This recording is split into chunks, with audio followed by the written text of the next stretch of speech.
سورۃ النساء آیت نمبر 115۔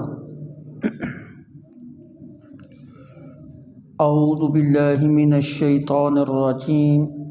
بسم اللہ الرحمن الرحیم۔ ومن یشاقق الرسول، جو شخص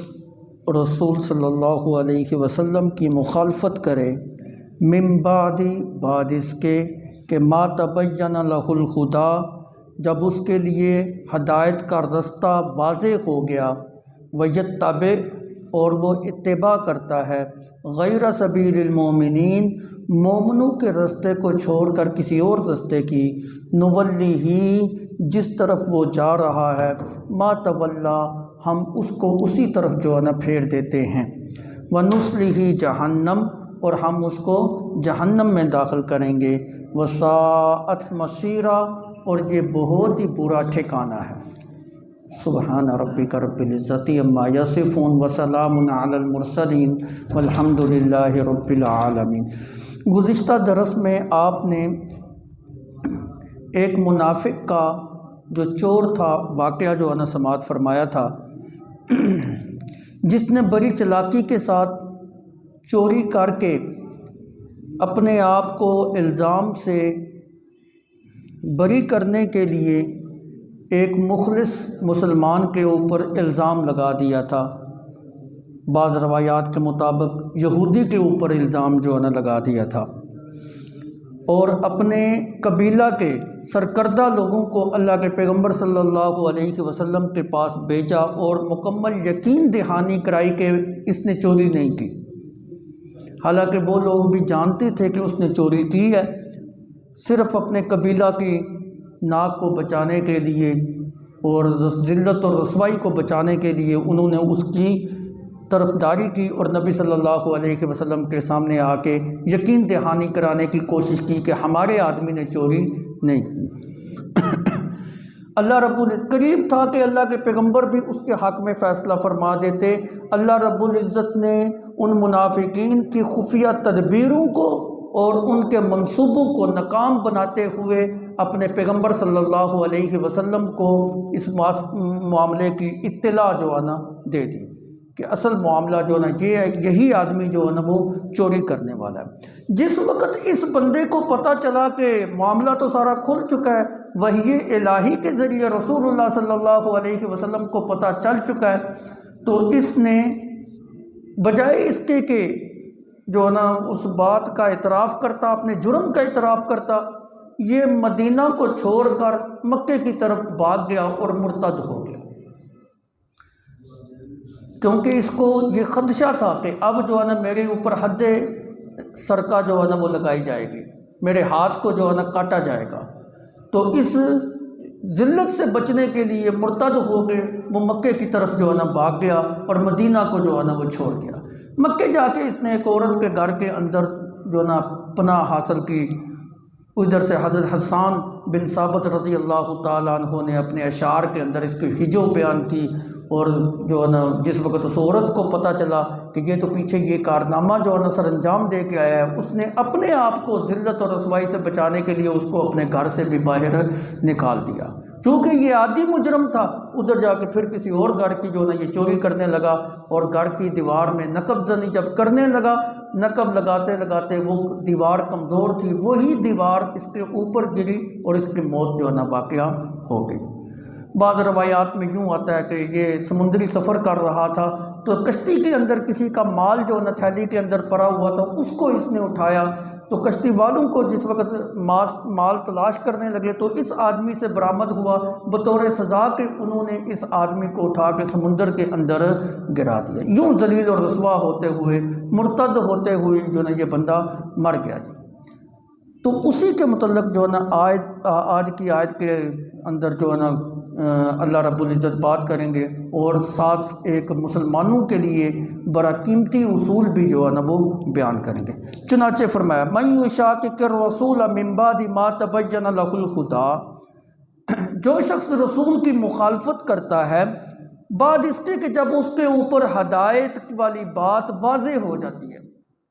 ہدایت کا رستہ واضح ہو جانے کے بعد اب رسول اللہ صلی اللہ علیہ وسلم کی مخالفت کرتا ہے۔ مشاقت کہتے ہیں ضد کو، دشمنی کو، مخالفت کو۔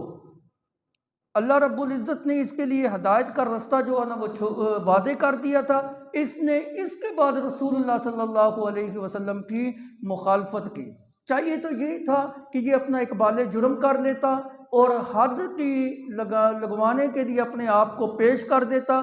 دنیا کے اندر اگر ہاتھ اس کا کٹ بھی جاتا، آخرت کی سزا سے یہ جو ہے نا بچ جاتا۔ اگر یہ بندہ منصف مزاج ہوتا تو رسول اللہ صلی اللہ علیہ وسلم کے سامنے آ کے اقبال جرم کر کے اپنے آپ کو سزا کے لیے پیش کر دیتا، لیکن اس نے ہدایت کو واضح ہونے کے بعد اب رسول کی مخالفت کر رہا ہے۔ الٹا جو ہے نا رسول اللہ صلی اللہ علیہ وسلم کے دین کو چھوڑ کر مکے کی طرف جو ہے نا وہ بھاگ رہا ہے اور مشرکین کے ساتھ جو ہے نا وہ جا کے مل رہا ہے۔ تو اللہ رب العزت نے فرمایا جس رستے کا اس نے انتخاب کیا نا، ہم بھی اس کو اسی طرف جو ہے نا وہ چلا رہے ہیں۔ نُوَلِّهِ مَا تَوَلَّى وَنُصْلِهِ جَهَنَّمَ۔ دنیا کے اندر جس رستے کا اس نے، جس گمراہی والے رستے کا انتخاب کیا ہے، ہم اس کو اسی طرف جو ہے نا وہ لے کے جا رہے ہیں، اور آخر کار انجام کے اعتبار سے اس کا انجام یہ ہوگا کہ نُصْلِهِ جَهَنَّمَ، ہم اس کو جہنم کے اندر گرائیں۔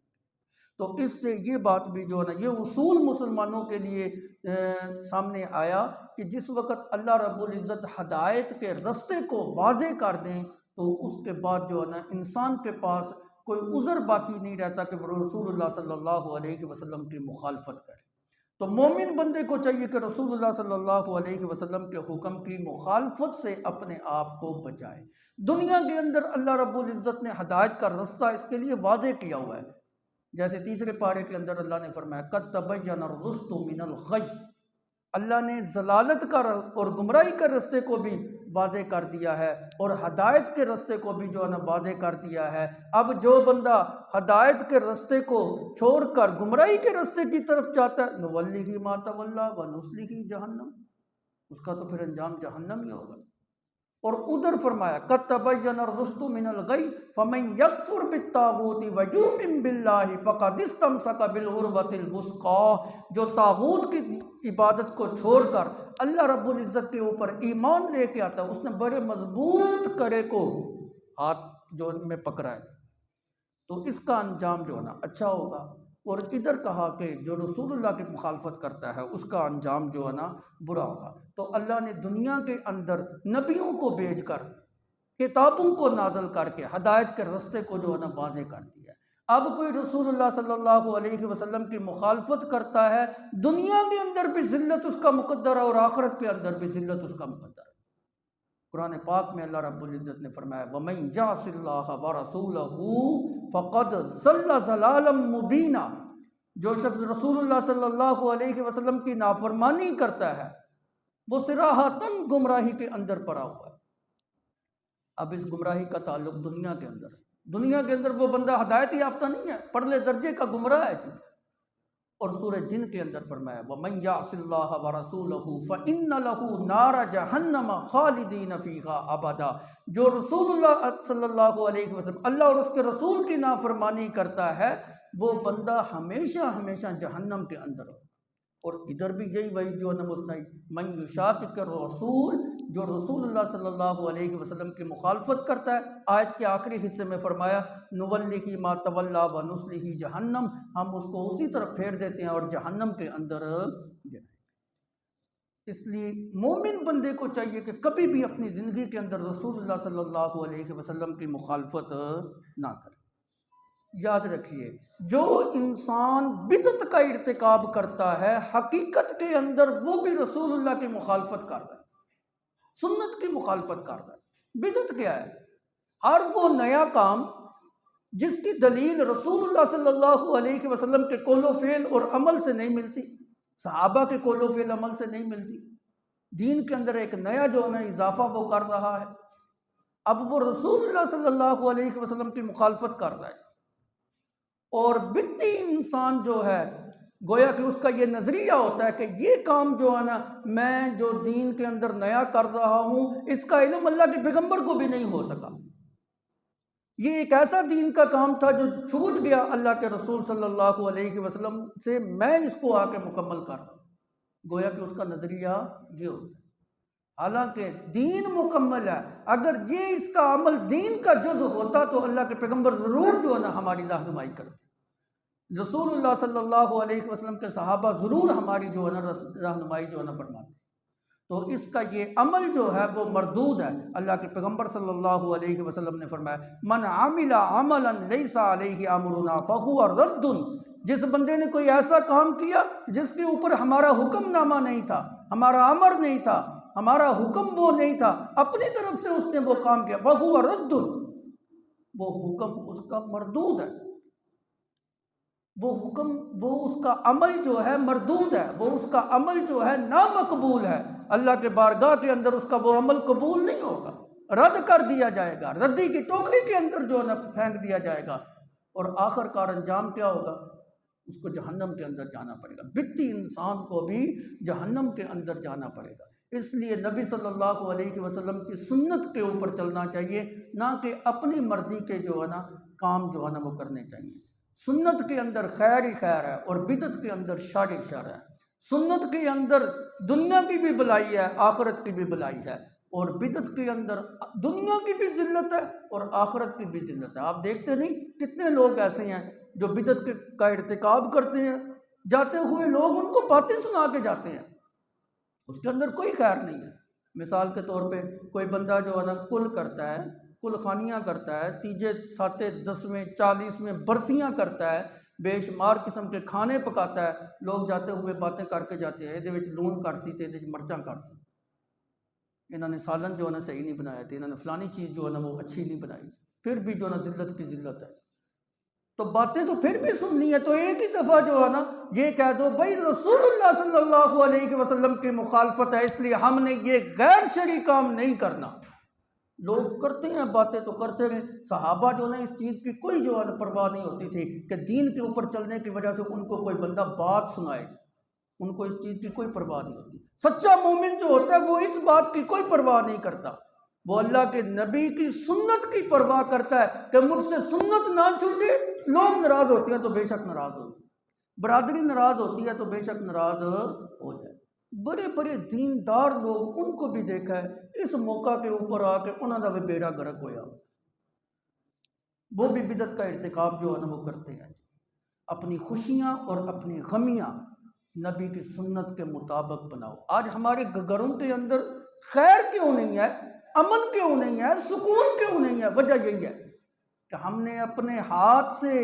سنت کا دامن جو ہے نا وہ چھوڑ دیا، اپنی زندگیاں، ہماری زندگیاں جو ہے نا وہ سنت کے دامن سے خالی ہیں۔ خیر کیسے ہو، برکت کیسے ہو، گھر میں امن کیسے ہو، سکون کیسے ہو، چین کیسے ہو؟ ہماری اولادیں ہماری نافرمان کیوں نہ ہو؟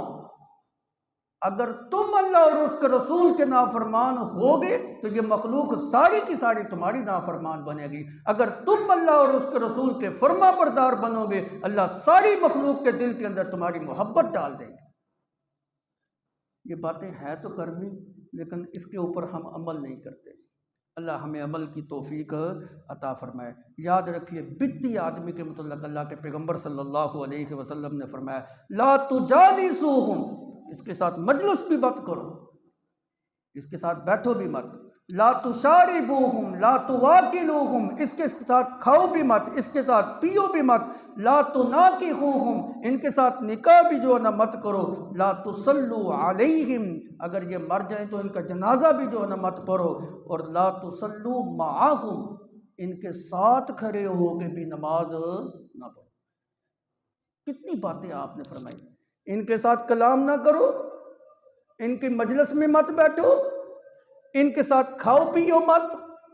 ان کے ساتھ نکاح والا معاملہ مت کرو، ان کے جنازے مت پڑھو، ان کے ساتھ کھڑے ہو کے نماز مت پڑھو، اور یہ سارے کام ہم کرتے ہیں۔ ہمارے معاشرے کے اندر یہ سارے کام پائے جاتے ہیں۔ کسی بدعتی کے ساتھ ہم نے لا تعلقی کا اظہار کیا،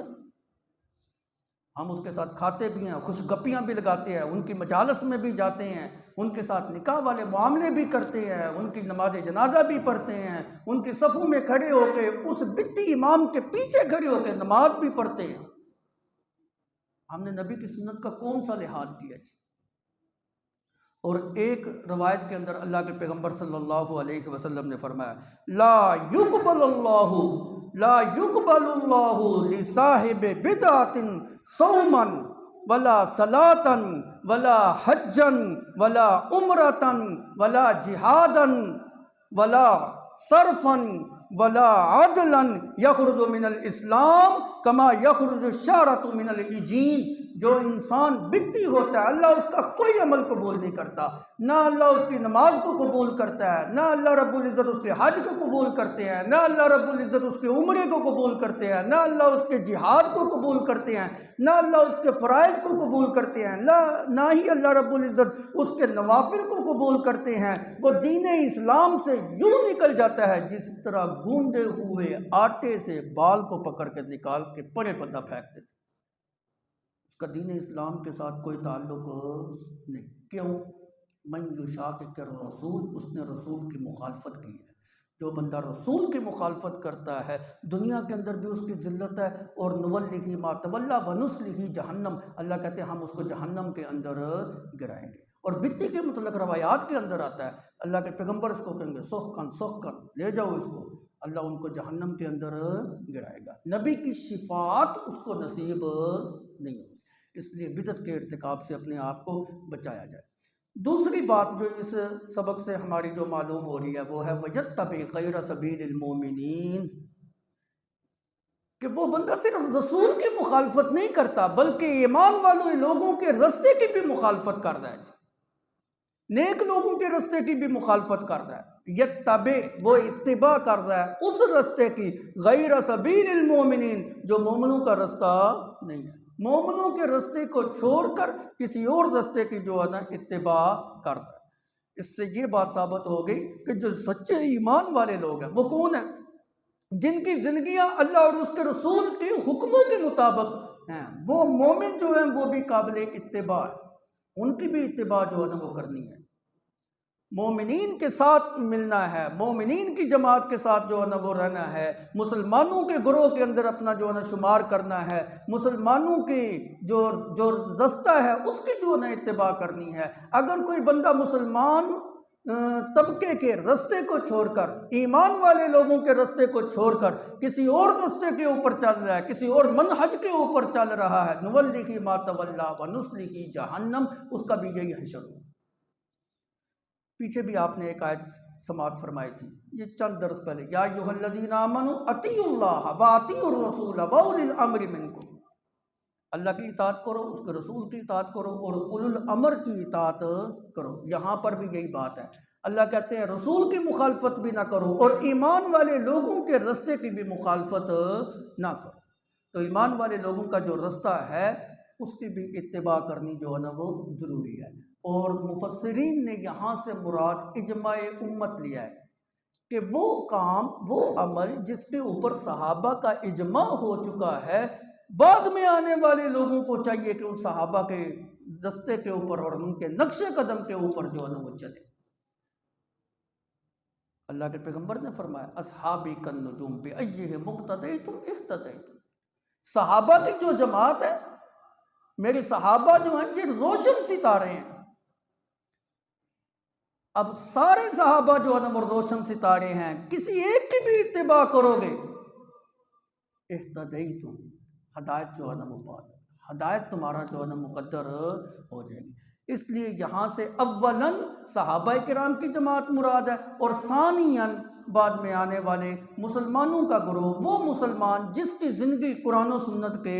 مطابق ہو۔ اور امام شافعی رحمۃ اللہ علیہ نے بھی یہاں سے مومنین سے مراد صحابہ کرام جو ہے نا وہ مراد لیے ہیں۔ یاد رکھیے جو شریعت کے دلائل ثابت ہوتے ہیں نا، دلائل شریعہ 4 ہیں، کتاب اللہ، سنت رسول، اجماع امت اور قیاس شرعی۔ یہ 4 چیزیں جو ہے نا وہ دلیل بنتی ہیں۔ سب سے پہلے مسئلے کو دیکھا جائے گا اللہ کی کتاب کے اندر، اگر وہ مسئلہ اللہ کی کتاب سے ثابت ہو جائے کسی اور طرف دیکھنے کی ضرورت ہی نہیں۔ اگر اللہ کی کتاب سے ثابت نہیں ہوتا تو پھر نبی صلی اللہ علیہ وسلم کی سنت کی طرف دیکھا جائے۔ اگر سنت سے مل جائے تو نیچے والے طبقے کے اندر دیکھنے کی ضرورت ہی نہیں ہے، اور اگر سنت سے بھی نہیں ملتا تو پھر تیسرا درجہ جو ہے نا اجماع صحابہ ہے۔ وہ مسئلہ جس کے اوپر صحابہ کا اجماع ہو چکا ہے، اگر وہ مسئلہ صحابہ کی زندگیوں کے اندر اور صحابہ کی سنت سے جو ہے نا مل جاتا ہے تو پھر جو ہے نا قیاس کی طرف جانے کی بھی ضرورت نہیں۔ لیکن اگر کوئی مسئلہ کتاب اللہ سے بھی نہیں ملتا، سنت رسول سے بھی نہیں ملتا، اجماع صحابہ سے بھی نہیں ملتا، تو پھر چوتھا اصول جو ہے دلائل شرع میں سے وہ قیاس شرعی ہے۔ تو قیاس شرعی اس جگہ سے بھی جو ہے نا معلوم ہو رہا ہے۔ وہ قیاس کرنے والے کون لوگ ہیں؟ عام لوگ ہیں، آپ کی طرح اور میری طرح؟ نہ، علماء نے اس کی بڑی کڑی شرائط جو ہے نا وہ لگائی ہے کہ وہ بندہ قرآن اور حدیث کا ماہر ہونا چاہیے، عربی کی جو لغت ہے اس کی اندر اس کو مہارت جو ہے نا وہ حاصل ہو۔ وہ کتنی شرائط جو ہے نا وہ لگائی۔ یہ جو لوگ کہتے ہیں کہ قرآن نہیں پڑھنا چاہیے اور اس کو پڑھنے کے لیے 14 قسم کے علوم کی ضرورت ہے، وہ غلط کہتی ہے۔ ہر بندہ قرآن سے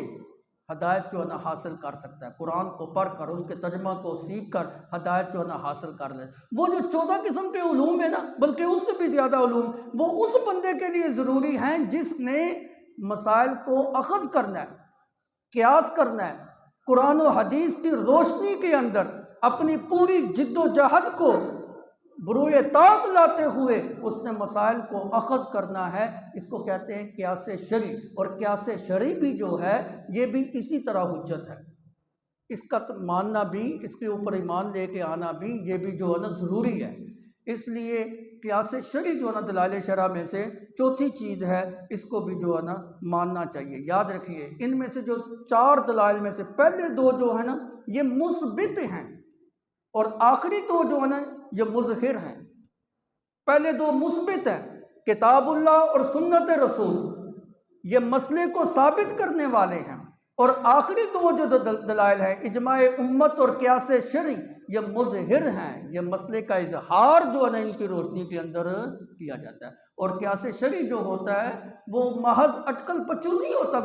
جو ہے نا ذہن کے اندر ایک آنے والا گمان نہیں ہوتا، بلکہ قرآن و حدیث کے دلائل اور روشنی کے اندر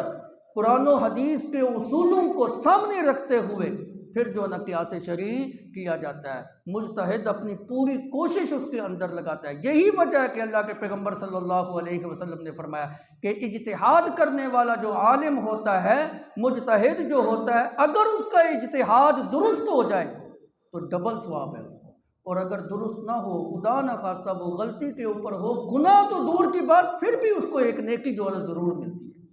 کیوں؟ اس نے قرآن و حدیث کے دلائل کو سامنے رکھ کے پھر بھی مسئلے کو اخذ کرنے کی اپنی جان لڑائی ہے، پوری کوشش کی ہے۔ تو اس کا فیصلہ آخرت کے اندر ہوگا، کون جو ہے نا وہ حق کے اوپر تھا اور کس کا جو ہے نا اجتہاد درست تھا یا درست نہیں تھا۔ اس کا فیصلہ دنیا کے اندر نہیں ہو سکتا، اللہ قیامت کے دن جو ہے نا کریں گے۔ بہرحال تمام ائمہ کرام جو قیاس کرتے ہیں اور مسئلے کا اجتہاد کرتے ہیں وہ قرآن و سنت کی روشنی کے اندر جو ہے نا کرتے ہیں۔ اور یاد رکھیے امام شافعی رحمۃ اللہ علیہ نے اسی آیت کے جملے سے اجماع امت جو ہے نا وہ ثابت کیا ہے۔ کسی بندے نے آپ سے سوال کیا کہ اجماع امت کے اوپر کوئی دلیل قرآن سے ہے کہ نہیں؟ علماء فرماتے ہیں کہ امام شافعی رحمۃ اللہ علیہ 3 دن تک مسلسل قرآن کی تلاوت غور و فکر کے ساتھ کرتے رہے کہ مجھے اجماع امت کے اوپر قرآن سے کوئی دلیل جو ہے نا وہ مل جائے۔ اور بعض اقوال کے مطابق آپ دن کے اندر ایک قرآن کو ختم کرتے ہیں، رات کے اندر بھی ایک قرآن کو ختم کرتے۔ 3 دن کے بعد جس آیت کے جس جملے کے اوپر امام شافعی رحمۃ اللہ علیہ کی نظر ٹکی تھی وہ یہی جملہ تھا، وَيَتَّبِعْ غَيْرَ سَبِيلِ الْمُؤْمِنِينَ۔ تو امام شافعی رحمۃ اللہ علیہ نے اس جملے سے اجماع امت کو ثابت کیا ہے۔ امام طحاوی رحمۃ اللہ علیہ نے امام ابو حنیفہ رحمۃ اللہ علیہ کا مسلک جو نقل کیا ہے وہ یہ نقل کیا ہے کہ امام ابو حنیفہ رحمۃ اللہ علیہ سب سے پہلے کسی مسئلے کو دیکھتے تھے کتاب اللہ کے اندر، اگر اس میں مل جاتا ٹھیک نہیں ملتا تو پھر سنت رسول کے اندر دیکھتے، اگر سنت رسول میں بھی نہیں ملتا تو پھر اجماع صحابہ کو جو ہے نا وہ دیکھتے، اگر اجماع صحابہ کے اندر مل جاتا تو پھر اپنی رائے کو مقدم نہ کرتے، اپنی رائے کو پیش نہ کرتے۔ اور یاد رکھیے بعض مسائل بھی ایسے ہیں کہ صحابہ کے اندر بھی مختلف فی ہیں، جیسے رفع دین کا مسئلہ ہے، جیسے آمین بالجہر کا مسئلہ ہے، جیسے فاتحہ خلف تمام فروعی مسائل، بہت سارے فروعی مسائل ایسے ہیں کہ صحابہ کے اندر بھی ان کا اختلاف ہے۔ تو ایسی صورت کے اندر امام صاحب رحمۃ اللہ علیہ کسی ایک کے قول کو ترجیح دے دیتے ہیں،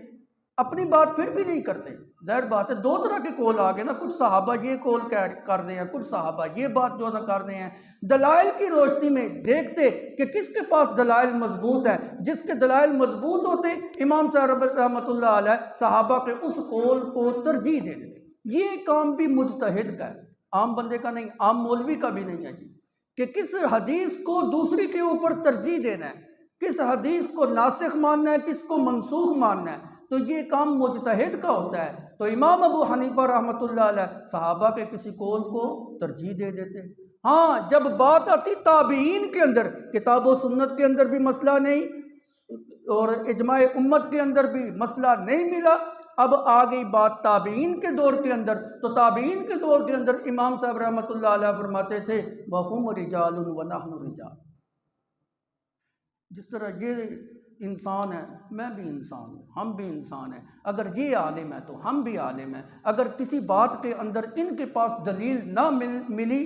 ان کو دلیل اگر نہیں ملتی اور انہوں نے اپنی رائے کا اظہار کیا تو ہمیں بھی یہ حق پہنچتا ہے کہ ہم اس مسئلے میں اپنی رائے کا اظہار کر دیں۔ لیکن یاد رکھیے وہ رائے کس وقت آئے گی؟ جس وقت کتاب سنت اور اجماع امت میں وہ دلیل نہیں ملتی، تو پھر امام صاحب رحمۃ اللہ علیہ فرماتے ہیں اگر یہ اپنی رائے کا اظہار کر سکتے تو ہم کیوں نہیں کر سکتے؟ تو اس کے بعد جو قیاس کا درجہ آتا ہے وہ بھی حجت ہے اور وہ بھی جو ہے نا دلیل ہے، اس جگہ سے اس کی دلیل جو ہے نا ملتی ہے۔ وَيَتَّبِعْ غَيْرَ سَبِيلِ الْمُؤْمِنِينَ، اگر کوئی بندہ ایمان والے لوگوں کے رستے کو چھوڑ کر کسی اور رستے کی طرف چل رہا ہے، جی جس طرف چل رہا ہے نا، اللہ کہتے ہیں نُوَلِّهِ مَا تَوَلَّىٰ، جس طرف یہ چل رہا ہے ہم بھی اس کو اسی طرف چلا دیتے ہیں، جس طرف یہ گھوم رہا ہے ہم بھی اس کو اسی طرف جو ہے نا گھما دیں گے، جو یہ کرنا چاہتا ہے ہم اس کو کرنے دیتے ہیں، کھلا چھوڑ دیتے ہیں۔ لیکن ایسا بندہ جو ہوتا ہے انجام اس کا کیا ہوتا ہے؟ اللہ فرماتے ہیں نُوَلِّهِ مَا تَوَلَّىٰ نُصْلِهِ جَهَنَّمَ، ہم اس کو جہنم کے اندر داخل کریں گے۔ کیوں؟ ہدایت کا رستہ واضح ہو چکنے کے بعد اب رسول اللہ صلی اللہ علیہ وسلم کی مخالفت کر رہا ہے، ہدایت کا رستہ واضح ہو جانے کے بعد اب سچے ایمان والے لوگوں کی جو ہے نا مخالفت کر رہا ہے۔ اب اگر یہ ہدایت کو چھوڑ کر گمراہی کو اپنانا چاہتا ہے تو ٹھیک ہے، گمراہی کو اپنائے، ایسے انسان کو اللہ بھی ہدایت نہیں دیتے کہ ہدایت کے مواقع موجود ہوں، ہدایت کا رستہ واضح ہو، پھر یہ گمراہی کو اپنے گلے لگا رہا ہو، ایسے انسان کو اللہ رب العزت ہدایت نہیں دیتے۔ ان اللہ لا یغیر ما بقوم حتی یغیروا ما بانفسہم، اللہ نے اس قوم کی حالت کبھی تبدیل نہیں کی جو خود اپنی حالت تبدیل نہ کرے۔ انسان جب تک ہدایت کا طالب نہ ہو اللہ بھی اس کو ہدایت نہیں دیتے۔ وَيَهْدِي إِلَيْهِ مَن يُنِيبُ، ہدایت اسی کا مقدر ہوتا ہے جو منیب بن کے آتا ہے، جو ہدایت کا طالب بن کے آتا ہے۔ اگر ہدایت کے طالب بن کے نہیں آؤ گے اللہ بھی ہدایت ایسوں کو نہیں دیتے۔ اس لیے انسان کو چاہیے کہ ایمان والے لوگوں کا رستہ جو ہے نا وہ نہ چھوڑے اور رسول اللہ صلی اللہ علیہ وسلم کی مخالفت نہ کرے۔ تو یہ دو چیزیں ہمیں مل گئیں، رسول اللہ صلی اللہ علیہ وسلم کی مخالفت بھی گمراہی کا سبب بنتی ہے اور سچے ایمان والے لوگوں کے رستے کی مخالفت بھی انسان کو گمراہی کی طرف لے جاتی ہے۔ جس طرح اللہ اور اس کے رسول کی اللہ کی کتاب اور رسول اللہ کی سنت و حجت ہے، اسی طرح اجماع امت اور قیاس شرعی یہ بھی حجت ہیں، اور جس طرح اس کا انکار کرنے والا انسان کافر ہو جاتا ہے، میں یہ تو نہیں کہتا کہ قیاس کا انکار کرنے والا کافر ہو جاتا ہے، لیکن گمراہ ضرور ہوتا ہے، ضلالت اس کا مقدر جو ہے نا ضرور ہوتی ہے۔ اگرچہ بعض علماء نے یہ بھی کہا ہے کہ وہ کافر ہو جاتا ہے، لیکن اتنا سخت فتویٰ جو ہے نا میں نہیں لگاتا جی۔ لیکن ایک بات یہ ہے کہ اس سے یہ بات ثابت ہو گئی کہ گمراہی سے اگر بچنا چاہتا ہے تو رسول اللہ کی سنت کو بھی اپنائے اور ایمان والے لوگوں کا رستہ بھی اپنائے، مسلمانوں کے گروہ کے ساتھ جو ہے نا وہ متصل رہے، مسلمانوں کے گروہ اور مسلمانوں کی جماعت کو چھوڑے مت۔ اللہ کے پیغمبر نے فرمایا علیکم بالجماع، تمہارے اوپر لازم ہے کہ جماعت کو پکڑ کے رکھو۔ اور ایک روایت کے مطابق آپ نے فرمایا ید اللہ علی الجماع، جماعت کے اوپر اللہ کا ہاتھ ہوتا ہے، جماعت کے اوپر اللہ کا ہاتھ ہوتا ہے، مطلب یہ کہ اللہ کی مدد، اللہ کی تائید، اللہ کی نصرت اس انسان کے شامل حال ہوتی ہے جو مسلمانوں کی جماعت کے ساتھ مل کے رہتا ہے۔ اگر مسلمانوں کی جماعت کے ساتھ کٹ آف ہو جائے گا تو پھر اس کا حال جو نہ برا ہے، من شذ شذ فی النار، حدیث مبارکہ کے الفاظ ہیں۔ جو جدا ہوا، ایمان والوں سے جدا ہوا، کٹ آف ہو گیا، اللہ کہتے ہیں ہم اس کو جدا کر کے جہنم کے اندر جو ہے نا ڈال۔ تو حدیث سے بھی یہی بات ثابت ہوتی ہے، بلکہ اللہ کے پیغمبر صلی اللہ علیہ وسلم نے مثال دی ہے کہ جب تک بکری ریور کے اندر رہتی ہے نا، بیریا کا شکار ہونے سے محفوظ رہتی ہے، اور جس وقت بکری جو ہے نا ریور سے جدا ہوتی ہے تو پھر بیریے کے لیے شکار کرنا اس کے لیے کچھ مشکل نہیں ہوتا۔ جس وقت انسان مسلمانوں کی جماعت کے ساتھ مل کے رہتا ہے، شیطان کا حملہ بھی اس کے اوپر کم ہوتا ہے، اور جس وقت وہ جماعت سے جدا ہونے کی کوشش کرتا ہے وہ بیریے والی مثال ہے۔ یہ شیطان جو بیریا کھڑا ہے نا، یہ اس کے اوپر جو نا اپنا تسلط جماتا ہے اور اس کو گمراہ کرنے کی کوشش کرتا ہے۔ اب کسی کی مرضی ہے جی، وہ کہتا پھرے نہ میں وہابی، نہ میں کتابی،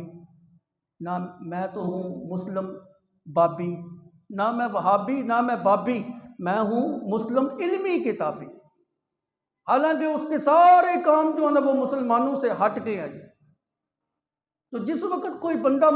اسلام سے ہٹے گا اور مسلمانوں کی جماعت سے ہٹ کر کوئی نیا کام کرنے کی کوشش کرے گا نا، نئی تحقیق پیش کرنے کی کوشش کرے گا، پھر شیطان کے حملے اس کو اسی طرح اغوا کریں گے اور اس کو پھسلائیں گے اور گمراہ کرنے کی جو نا کوشش کریں گے۔ گمراہی سے بچنا چاہتا ہے، نبی صلی اللہ علیہ وسلم کی سنت کو مضبوطی کے ساتھ جو نا پکڑنا ہوگا۔ گمراہی سے بچنا چاہتا ہے، مسلمانوں کی جماعت کو لازم جو ہے نا وہ پکڑنا ہوگا۔ اللہ ہمیں ہدایت کے راستے پہ چلنے کی توفیق عطا فرمائے اور گمراہی سے بچنے کی توفیق عطا فرمائے۔ ربنا آتنا فی الدنیا حسنہ